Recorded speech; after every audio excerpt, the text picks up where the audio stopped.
नमस्कार, आप देख रहे हैं वीके न्यूज और मैं हूं आपके साथ मयंक गौड़। 7 अक्टूबर 2023 समय सुबह का ये वो वक्त था जब हमास ने इजराइल पर हमला किया और इसी हमले के बाद अब तक ये जो हमला है वो जंग में बदल चुका है और ये जंग मासूम लोगों की जान ले रही है। जमकर नरसंहार हो रहा है इजराइल में भी और गजा पट्टी में भी। जिस तरीके से युद्ध अनवरत चलता जा रहा है उससे अमेरिका और ब्रिटेन जैसी महाशक्तियों के अलावा दुनिया के तमाम बड़े देश भी चिंतित हैं कि आखिर आगे क्या होगा, क्योंकि दूसरी ओर रूस और यूक्रेन युद्ध भी पिछले 3 सालों से अपने चरम पर है। हालांकि इस दौरान रूस ने परमाणु हमले की कई बार धमकी दी, लेकिन वो परमाणु हमला उसने नहीं किया। जाहिर है नहीं भी करना चाहिए था, क्योंकि जिस तरीके से परमाणु हथियार अब बढ़ रहे हैं वो पृथ्वी के लिए और साथ ही साथ पृथ्वी के अस्तित्व पर एक बहुत बड़ा सवालिया निशान खड़ा करते हैं। लेकिन इजराइल और हमास के युद्ध के चलते एक नया संकट गहरा गया है पृथ्वी पर और वो संकट है तृतीय विश्व युद्ध का। और ये बात हम यूं ही नहीं कह रहे हैं, बल्कि इस प्रकार का खुलासा हुआ है ब्लूमबर्ग की एक रिपोर्ट में।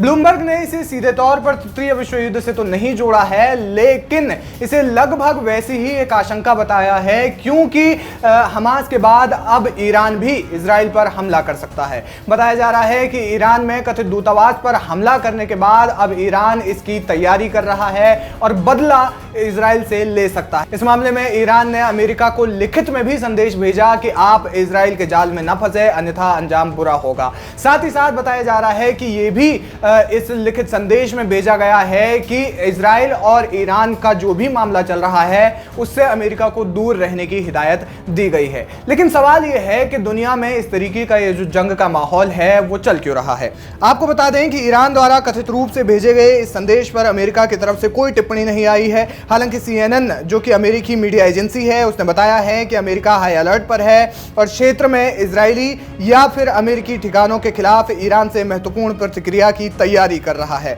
वहीं NBC ने 2 अनाम अमेरिकी अधिकारियों का हवाला देते हुए कहा कि राष्ट्रपति जो बाइडेन का प्रशासन चिंतित है कि इजराइल के अंदर कोई भी हमला हो सकता है। अब यह अमेरिका के लिए चिंताजनक बात इसलिए है क्योंकि अमेरिका पहले तो यूक्रेन को हथियार जो है वो सप्लाई कर रहा था और इसके बाद जब इजराइल इस संकट की घड़ी में आया तो ऐसे में इजराइल को भी अमेरिका अपने हथियार जो है भेज रहा है। ऐसे में अमेरिका का जो रक्षा खजाना है, हथियारों का जो खजाना है वो लगातार कम हो रहा है, जिससे देश की अर्थव्यवस्था थोड़ी बहुत डामाडोल हो रही है। और ऐसी परिस्थिति में क्या कुछ होगा वो देखने वाली बात होगी। लेकिन जिस तरीके से अमेरिका लगातार यहां पर चिंतित है और साथ ही साथ भारत को भी आने वाले समय में इस पर अपनी प्रतिक्रिया देने की जरूरत पड़ सकती है वो अहम है। आपको बता दें कि इस्लामिक रिपब्लिक ऑफ ईरान ने कहा कि वो अपने कट्टर दुश्मन इजराइल को एक थप्पड़ मारेगा। फिर भी ये स्पष्ट नहीं है कि ऐसा कब होगा और क्या ईरान सीधे इजराइल पर हमले की कोशिश करेगा या लेबनान में स्थित हिजबुल्लाह अपने किसी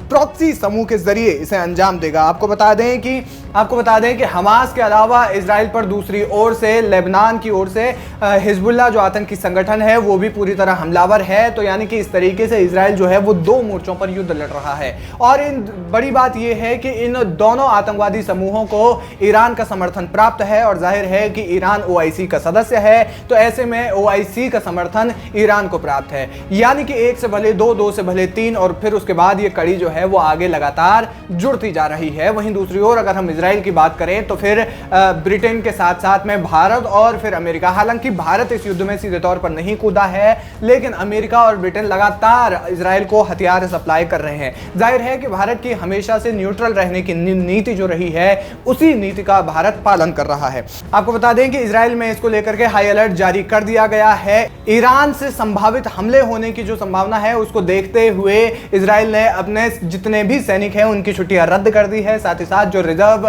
सैनिक हैं उनको भी ड्यूटी पर बुलाया गया है। आपको बता दें कि इजराइल ने हवाई सुरक्षा बढ़ा दी है। इसकी सेना ने देश पर दागे जा सकने वाले GPS नेविगेटेड ड्रोन या फिर मिसाइलों को बाधित करने के लिए गुरुवार को तेल अवीव के ऊपर नेविगेशन सिग्नल को भी खंगाला। इसके अलावा टाइम्स ऑफ इजराइल की रिपोर्ट के अनुसार इजरायली लोगों से अपील की गई है कि वो रॉकेट हमलों से लेकर अलर्ट जारी करने वाले ऐप पर अपनी लोकेशन मैन्युअली सेट करें, ताकि सुनिश्चित हो सके कि GPS इंटरफेरेंस के बीच आम लोगों की लोकेशन ठीक रहे और साथ ही साथ सटीक भी रहे।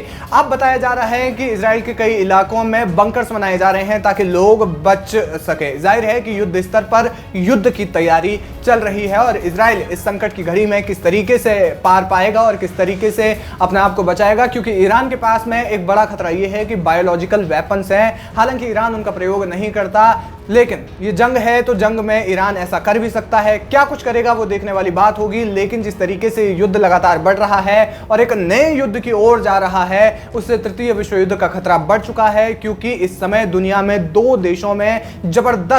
अलग अलग देशों में जबरदस्त जंग चल रही है। एक तरफ रूस और यूक्रेन लड़ रहे हैं और दूसरी ओर इजराइल और हमास लड़ रहे हैं। तो ऐसे में क्या कुछ होगा वो देखने वाली बात होगी, लेकिन जिस तरीके से ईरान और इजराइल के बीच में अब ये नए युद्ध की खबर आ रही है, उस पर आप क्या कुछ कहना चाहेंगे, हमें कमेंट करके जरूर बताएं। वीके न्यूज, राष्ट्र के नाम।